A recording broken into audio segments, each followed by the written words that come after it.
Hello friends, जय Hind. Friend, आज इस क्लास में हम आपको पढ़ाने वाले हैं कक्षा 12 इतिहास का चैप्टर नंबर 1 का पार्ट 4। ठीक है, पार्ट 4 क्या है? इसमें हम आपको पढ़ाने वाले हैं चनहुदड़ो और मोहनजोदाड़ो के बारे में। मुख्य रूप से सिंधु सभ्यता के एक शहर है चनहुदड़ो और मोहनजोदाड़ो। बाबू, हड़प्पा सभ्यता हम पढ़ा चुके हैं, जिसमें आपको बताया था कि हड़प्पा सभ्यता की खोज किसने किया था, हड़प्पा सभ्यता में क्या क्या मिला है, वो सारा चीज़ बाबू बता चुके थे। हड़प्पा सभ्यता किस नदी किनारे है बाबू, वहाँ पर इस वीडियो में पार्ट 3 में सब चीज़ बाबू बता चुके हैं। इस वीडियो में बाबू हम आपको पढ़ाएंगे चनहुदड़ो और मोहनजोदाड़ो के बारे में। ठीक है, तो इस वीडियो को देखें तो देख लीजिएगा इस वीडियो को देखने के बाद। चलिए यहाँ बाबू हम चनहुदड़ो के बारे में पढ़ते हैं। ठीक है, मुख्य रूप से चनहुदड़ो के बारे में पढ़ते हैं।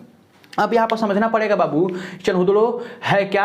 ठीक है, देखिए सिंधु सभ्यता के एक शहर है। देखिए सिंधु सभ्यता में बहुत सारे शहर थे, जिसमें मुख्य रूप से लगभग 5 से 7 शहर पढ़ना है, जिसमें पहले हम लोग पढ़ चुके हैं हड़प्पा सभ्यता, अब दूसरे में पढ़ना चनहुदड़ो।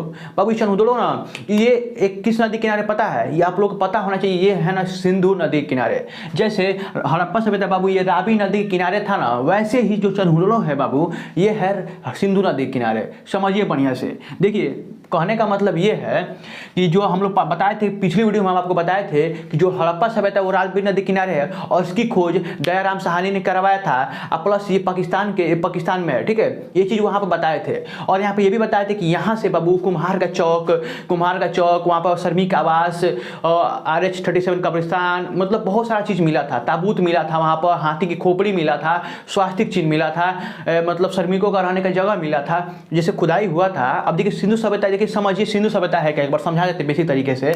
देखिए एक सिंधु सभ्यता है ना, जैसे आपके जिला होगा ना, जिला में बहुत सारे गांव होंगे, वैसे ही एक जिला है, मान लीजिए जिला है सिंधु सभ्यता, और उसके अंदर एक गांव है, वो है एक मतलब एरिया जान लीजिए, वो एक गांव है। तो गांव है हड़प्पा सभ्यता, और ये सिंधु जो पूरा नाम है, पूरा ये एरिया का नाम है। जैसे गांव होता है ना, जैसे कई गाँव को मिलकर एक जिला बनता है, वैसे ही कई शहरों को मिलकर एक सिंधु सभ्यता बना है। समझ में आ रहा है ना बाबू? ये समझ में आना चाहिए। ठीक है, तो वैसे ये सिंधु सभ्यता था ना बाबू, ये 13 लाख वर्ग किलोमीटर फैला था, 13 लाख वर्ग किलोमीटर में, जिसमें बाबू ये हड़प्पा सभ्यता हम लोग पढ़ चुके हैं, चनहुदड़ो के बारे में पढ़ रहे हैं। देखिए बता चुके चनहुदड़ो सिंधु नदी किनारे मुख्य रूप से। और बाबू इसकी जो ये भी किस नदी किनारे? सिंधु नदी किनारे। बाबू यहाँ पर लिख देते हैं इसको, चनहुदड़ो को यहाँ पर हम समझाते हैं, लिख देते हैं चनहुदड़ो। ये चनहुदड़ो बाबू है ना, ये सिंधु सभ्यता का एक शहर, कई बार बता चुके हैं। अब यहाँ पर बाबू पढ़ते हैं कि जो चनहुदड़ो है वो किस नदी किनारे है। बाबू यहाँ पर हम लिखते हैं चनहुदड़ो किस नदी किनारे है। नदी बाबू है ना, ये है सिंधु नदी किनारे, सिंधु नदी किनारे। अब बाबू प्रश्न पूछेगा चनहुदड़ो की खोज किसने किया था? ये किया था गोपाल मजूमदार। तो याद रखिएगा बाबू, जो हमारे चनहुदड़ो की खोज, एक शहर है मतलब सिंधु सभ्यता का, उसका खोज यहाँ पर किए थे गोपाल मजूमदार। यहाँ पर खोज लिख देते हैं। अब प्रश्न बाबू पूछेगा ये कहाँ पर है? तो बाबू ये पाकिस्तान में है, पाकिस्तान। बाबू ये पाकिस्तान में है, ठीक है, पाकिस्तान में है। बाबू ये इतना तो प्रश्न याद होना चाहिए, क्योंकि वो विकल्पी में प्रश्न पूछ देगा कि चनहुदड़ो किस नदी किनारे है, चनहुदड़ो की खोज किसने किया था, चनहुदड़ो मतलब कहाँ पर है, पाकिस्तान में। बाबू अब यहाँ से प्रश्न बनता है ना कि चनहुदड़ो में क्या क्या मिला था। तो बाबू याद रखिएगा यहाँ से क्या क्या मिला था, मतलब यहाँ पर हम लिखते थे क्या क्या मिला था। बाबू ये जितना बोल रहे हैं ना, ये सारा नोट्स मिलेगा। देखिए जो बोल रहे हैं बस बातों को ध्यान से सुनते रहिए। देखिए चनहुदड़ो से बाबू क्या क्या मिला था। चनहुदड़ो से ना हमको मेकअप का सामान मिला था, जैसे औरतों का जो महिलाओं का मेकअप का सामान यहाँ से कहाँ से मिला था? चनहुदड़ो से मिला था। जैसे याद रखने का ट्रिक है कि जैसे महिलाओं का सामान खरीदते खरीदते आप मजदूर बन जाइएगा, जैसे महिलाओं का सामान खरीदते खरीदते आप मजदूर बन जाइएगा, जैसे गोपाल मजूमदार। ठीक है, तो ट्रिक समझ में आ गया ना। देखिए यहाँ पर मेकअप का सामान मिला था। क्या मिला था? मेकअप का सामान ये। ठीक है, और मेकअप का सामान में क्या क्या मिला देखिए यहाँ पर समझते हैं। देखिए सबसे पहले लिपस्टिक मिला, जैसे ठोर रंगने वाला लिपस्टिक, यहाँ पे लिख देते हैं लिपस्टिक। ठीक है, लिपस्टिक मिला था। पहला चीज़ यहाँ पर लिपस्टिक मिला था बाबू चनहुदड़ो से। यहाँ पे देखिए सिंधु सभ्यता तो सबसे बड़ा मतलब एरिया है, उसके अंदर शहर है चनहुदड़ो, और चनहुदड़ो जब खुदाई किया गया वहाँ पर खुद मतलब वहाँ पर देखा गया तो बाबू लिपस्टिक मिला। उसके बाद बाबू आलता मिला। आलता जानते हैं, हाथ रंगने वाला आलता मिला। ठीक है, अब देखिए ये सब महिलाओं का सामान है, लिपस्टिक, आलता, सुई धागा भी महिलाओं का ही सामान है, सुई धागा। यहाँ हम देखिए सुई और धागा। अब देखिए सुई और धागा मिला। देखिए यहाँ पर हम बता चुके महिलाओं का यहाँ पर क्या क्या मिला है। प्रश्न पूछा जाता है कि मेकअप का सामान, लिपस्टिक, आलता, सुई धागा, और बाकी बाबू छोटा शीशा मिला था, छोटा सा शीशा मिला है, छोटा शीशा छोटा शीशा। अब बाबू यहाँ पर गुड़िया भी मिला है। गुड़िया जैसे नहीं होता है, जैसे आप देखते होंगे अपने घर में छोटे बच्चे होते हैं, हम आपको गुड़िया खिलाते हैं तो गुड़िया मिला है, गुड़िया गुड़िया गुड़िया। ठीक है बाबू, यहाँ पर सब चीज़ महिलाओं का सामान है, जैसे मेकअप, लिपस्टिक, आलता, सुई धागा, छोटा शीशा और गुड़िया। अब बाबू यहाँ पर समझते हैं और क्या क्या मिला है बाबू। और एक चीज़ मिला है ना यहाँ पर कि जैसे कुत्ता जो बिल्ली का पीछा करता हुआ, मतलब बिल्ली का पीछा करते हुआ कुत्ता, जैसे कुत्ता ही ना बिल्ली का पीछा करेगा। देखिए कुत्ता बहुत मतलब चालाक होता है, चतुर होता है। यहाँ पर एक चीज़ और मिला था, बिल्ली का पीछा करता हुआ कुत्ता, बिल्ली का पीछा करता हुआ कुत्ता। ठीक है बाबू, इतना चीज़ वहाँ पर मिला था। कहाँ मिला था? चनहुदड़ो। अब चनहुदड़ो आप बता चुके हैं, सिंधु नदी किनारे है, इसकी खोज गोपाल मजुमदार ने किया था, वो ट्रिक भी बता दिए हैं। और ये कहाँ? पाकिस्तान में है। और ये बाबू ये क्या है? सिंधु सभ्यता का एक शहर है। प्रश्न पूछेगा सिंधु सभ्यता का बाबू एक शहर है, जैसे हड़प्पा सभ्यता आपको बता चुके हैं, ये भी एक शहर है। और देखिए इसके बाद बाबू हम पढ़ेंगे मोहनजोदाड़ो। मोहनजोदाड़ो देखिएगा ये सबसे बड़ा शहर है बाबू। तो यहाँ पर मोहनजोदाड़ो के बारे में पढ़ लेते हैं। ठीक है चलिए इसको इरेज कर देते हैं हम, यहाँ पर समझना पड़ेगा जितना भी लाइन बाई लाइन समझाते हैं। ठीक है इतना उसको क्या कर लीजिएगा, वो सब उतार लीजिएगा। ठीक है नोट्स कहाँ मिलेगा आपको बताएंगे, टेंशन मत लीजिए, पहले वीडियो पूरा देखिए पहले। ठीक है अब यहाँ पर मोहनजोदाड़ो के बारे में पढ़ते हैं। मोहनजोदाड़ो, मोहनजोदाड़ो ये क्या है बाबू? ये चीज़ अभी समझ में नहीं आएगा ये क्या है। अब देखिए ये भी एक सिंधु सभ्यता का एक शहर है, जैसे बता चुके हैं सिंधु सभ्यता क्या है, एक बड़ा सा एरिया है, उसके अंदर शहर ये बसे थे। ठीक है तो ये मोहनजोदाड़ो सबसे बड़ा शहर था। अब देखिए कई गांव देखते होंगे, जैसे कोई गांव छोटा होता है, कोई गांव बड़ा होता है, तो ये सबसे सिंधु सभ्यता का सबसे बड़ा गाँव था, ऐसा समझिए ना। ये सबसे बड़ा शहर था। तो बाबू याद रखिएगा जो चनहुदड़ो था, यहाँ पर लिख देते हैं सिंधु सभ्यता का सबसे बड़ा शहर था, सबसे बड़ा शहर था। तो बाबू इस सिंधु सभ्यता सबसे बड़ा शहर था, है भी और था भी। ठीक है तो ये प्रश्न पूछेगा सिंधु सभ्यता का सबसे बड़ा शहर कौन था, तो मोहनजोदाड़ो। अब ये प्रश्न बनता है कि मोहनजोदाड़ो की खोज किसने किया था, किस नदी के किनारे है। अब प्रश्न पूछा जाता है कहाँ पर है। बाबू ये प्रश्न आना चाहिए आप लोगों को। ठीक है जितना मतलब हम आपको लिख रहे हैं यहाँ पर उतारते रहिए, और जब इसको नोट्स मिलेगा वहाँ से आप पढ़ लीजिएगा। डायरेक्ट देखिए आपको रटना नहीं, बस समझना है चीज़ों को। ठीक है अब देखिए इसकी बाबू इसका खोज जो किया किसने किया था, इसका राखल दास बनर्जी। बाबू याद रखिएगा प्रश्न पूछा जाता है राखल दास बनर्जी। ठीक है बनर्जी। और प्रश्न ये भी पूछा जाता है बाबू देखिए ये किस नदी के किनारे है, तो बाबू यहाँ पे इसके खोज लिख देते हैं, खोज किसने किया था, राखल दास बनर्जी। और ये प्रश्न पूछा जाता है किस नदी किनारे है, तो ये बाबू किस नदी किनारे, ये भी सिंधु नदी किनारे है। ठीक है अब देखिए ये सिंधु नदी किनारे है, और पीछे पढ़ा चनहुदड़ो भी सिंधु नदी किनारे था, बल्कि हड़प्पा बाबू याद रखिएगा रावी नदी किनारे। क्यों रावी नदी किनारे है? क्योंकि सिंधु सभ्यता के सहायक नदियाँ थी रावी नदी, बहुत रावी, सतलज, झेलम, मतलब बहुत सारी नदियाँ थी बाबू। ठीक है देखिए बाबू यहाँ पे जो हड़प्पा सभ्यता थी ना बाबू, रावी नदी किनारे थी। क्यों थी? क्योंकि जो सिंधु नदी है ना उसकी सहायक नदी रावी नदी थी। जैसे झेलम, चिनाब, रावी, सतलज, ब्यास, बहुत सारी नदियाँ हैं। जैसे सहायक नदी से सिंधु नदी सबसे बड़ा नदी है, इसकी सहायक नदी है, ऐसे सहायक नदी इसको बोलते हैं, इसके साथ मतलब निकला रहा है, ऐसे सहायक नदी बोला जाता है। तो इसकी सहायक नदी का रावी नदी भी थी। ठीक है तो रावी नदी किनारे कौन सी सभ्यता बसी थी बाबू, हड़प्पा सभ्यता बसी थी। तो यहाँ पर समझ में आ रहा है ना, अब इतना समझ में आ गया। अब कहाँ पर है बाबू, ये पाकिस्तान में है, ये भी पाकिस्तान में बाबू, पाकिस्तान में। तो याद रखिएगा इतना चीज़ उतार लीजिए अभी। ठीक है बाबू इतना चीज़ उतार लीजिए। अब अब देखते हैं कि मोहनजोदाड़ो से क्या क्या मिला है, इतना चीज उतार लीजिए। सिंधु सभ्यता का सबसे बड़ा शहर था ये, और ये इसकी खोज राखल दास बनर्जी ने किया था, और ये किस नदी किनारे है, सिंधु नदी किनारे, ये पाकिस्तान में है। तो बाबू इसको उतार लीजिए फटाक से। ठीक है चलिए इसको हम यहाँ पर आगे समझाते हैं, यहाँ से क्या क्या मिला है बाबू। ठीक है अब समझते हैं यहाँ से क्या क्या मिला है।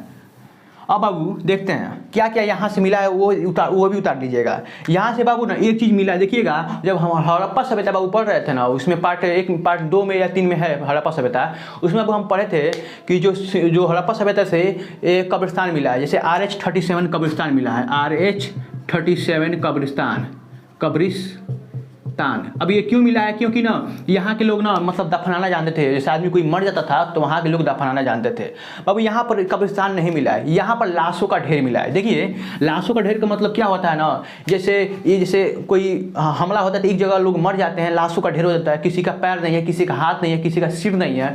तो बाबू यहाँ पर क्या है ना, लाशों का ढेर मिला हुआ है। बाबू याद रखिएगा पहला चीज़ क्या मिला है, लाशों का ढेर। तो लाशों का ढेर पहला चीज क्या मिला है, लाशों का ढेर।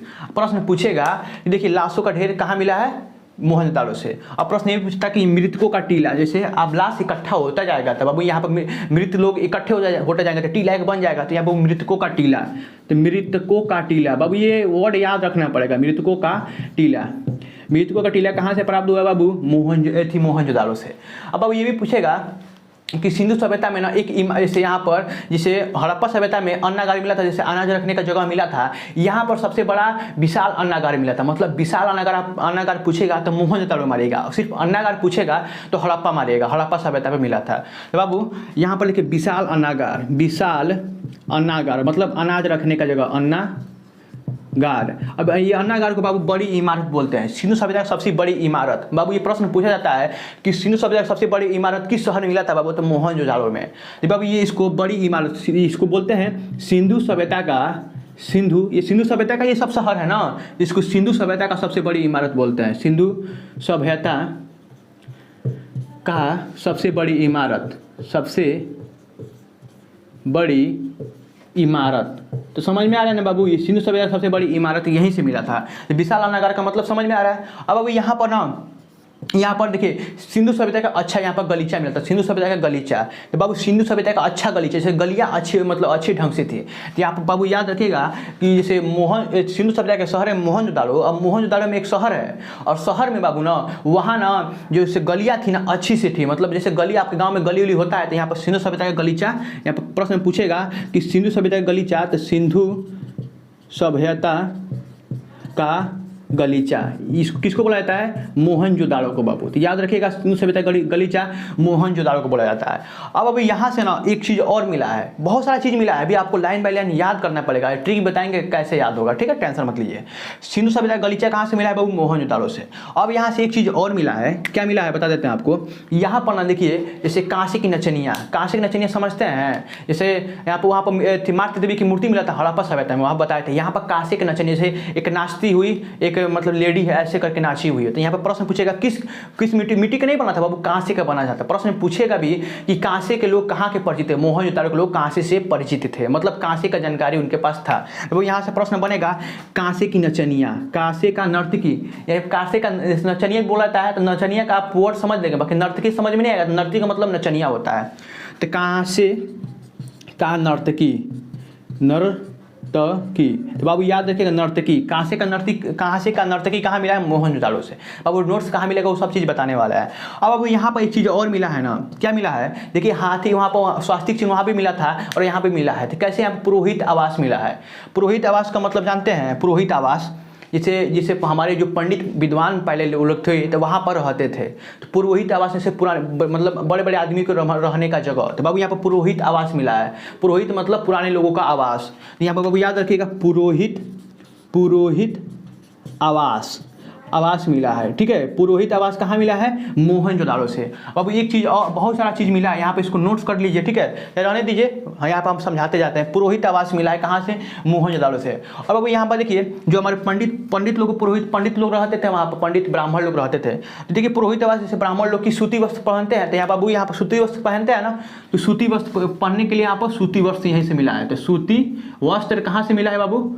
मोहनजोदाड़ो से। तो याद रखिएगा बाबू सूती वस्त्र कहाँ से मिला है? मोहनजोदाड़ो से। अब बाबू यहाँ पर ना सूती वस्त्र मिलेगा बाबू, पंडित रहेंगे तो थोड़ा स्नान भी करेंगे, तो यहाँ पर स्नानागार मिला, मतलब स्विमिंग पूल मिला है। तो बाबू स्विमिंग पूल को स्नानागार बोला जाता है। तो बाबू यहाँ से जब पंडित लोग रहेंगे, नहाएंगे, तो सूती वस्त्र पहने रहेंगे, तो कपड़ा नहाएंगे, मतलब कपड़ा खोल के ही नहाया जाता है ना। नहाएंगे तो बाबू कहाँ नहाएंगे? स्नानागार में ना। तो बाबू ये ट्रिक याद रखिएगा, यहाँ पर स्नानागार मिला है, स्नानागार, ठीक है, समझ में आ रहा है ना? बहुत बढ़िया। बाबू यहाँ पर देखिए क्या क्या चीज मिल गया? लाशों का ढेर, मृतकों का टीला, विशाल अन्नागार, सिंधु सभ्यता। देखिए विशाल अन्नागार को बाबू सिंधु सभ्यता का सबसे बड़ा इमारत कहा जाता है। सिंधु सभ्यता का गलीचा कहाँ मिला है? मोहनजोदाड़ो से। और क्या क्या मिला है? कांसे की नचनिया, पुरोहित आवास, क्या क्या चीज़ मिला है, सब चीज़ आपको अब यहाँ पर समझा दिए हैं, ठीक है। अब यहाँ पर और चीज़ समझ लेते हैं क्या क्या मिला है। यहाँ पर इतना चीज़ मिला है। अब बाबू यहाँ पर सूती वस्त्र, विशाल स्नानागार, इतना चीज़ मिल गया। बाबू यहाँ पर चौड़ी सड़क मिला है। चौड़ी सड़क मतलब समझते हैं? अब समझिए पहले, ये सिंधु सभ्यता सबसे बड़ा शहर था, तो सबसे बड़ा शहर था तो अच्छा रोड होगा मतलब समझ रहे हैं? देखिए यहाँ पर अच्छा रोड होगा, तो अच्छा रोड होना चाहिए ना, मतलब सबसे बड़ा शहर है। तो बाबू यहाँ पर चौड़ी सड़क मिला है। तो बाबू याद रखिएगा चौड़ी सड़क, ठीक है, चौड़ी सड़क कहाँ से मिला है? मोहनजोदाड़ो से। तो बाबू इतना ही चीज़ मिला है। अभी और चीज़ मिला है तो बाबू यहाँ पर आप कमेंट बॉक्स में बताइएगा। हमको आपके सिलेबस में इतना ही है तो इतना ही पढ़ा रहे हैं। देखिए लाशों का ढेर, मृतकों का टीला, विशाल नगर को सिंधु सभ्यता का सबसे बड़ा इमारत कहा जाता है। बाबू सिंधु सभ्यता का सबसे बड़ा मतलब गलीचा ये सिंधु मोहनजोदाड़ो कहा जाता है। कांसे का नचनिया मोहनजोदाड़ो से मिला था। और पुरोहित आवास कहाँ से मिला था? मोहनजोदाड़ो से। सूती वस्त्र मोहनजोदाड़ो से। विशाल मतलब नहाने वाला जगह मोहनजोदाड़ो से। चौड़ी सड़क मोहनजोदाड़ो से। तो अब इतना चीज़ समझ में आ रहा है ना। देखिए चनहुदड़ो बता चुके हैं। चनहुदड़ो में एक चीज़ नहीं बताए थे, वहाँ के लोग, चनहुदड़ के लोग थे ना, वहाँ से घर बनते तो बाउंड्री दिया है ना, मतलब लगता है ना, उसको बाबू दुर्ग रहित बोला जाता है। तो उस मतलब इतिहास के भाषा में दुर्ग रहित बोला जाता है। जो चनहुदड़ो के जो लोग रहते थे, जैसे रहते थे ना, अपना घर बनाते थे ना, तो वहाँ ग्राउंड नहीं करते थे, मतलब वहाँ पर दुर्ग रहित वहाँ पर हुआ है, मतलब दुर्ग रहित घर पाया गया है। उसमें बाउंड्री नहीं है। तो बाबू यहाँ पे याद रखिए कि चनहुदड़ो में दुर्ग रहित, वही चीज़ नहीं बताया है। तो इतना चीज़ समझ में आ रहा है ना बाबू। देखिए जो भी चीज़ बाबू समझ में आ रहा है, नहीं समझ में आ रहा है वो भी कमेंट बॉक्स में बताइएगा। समझ में आ रहा है वो भी कमेंट बॉक्स में बताइए कि हम आगे की वीडियो बनाएं या ना बनाएं। तो अब मिलते हैं अगले वीडियो में, तब तक के लिए जय हिंद, जय भारत।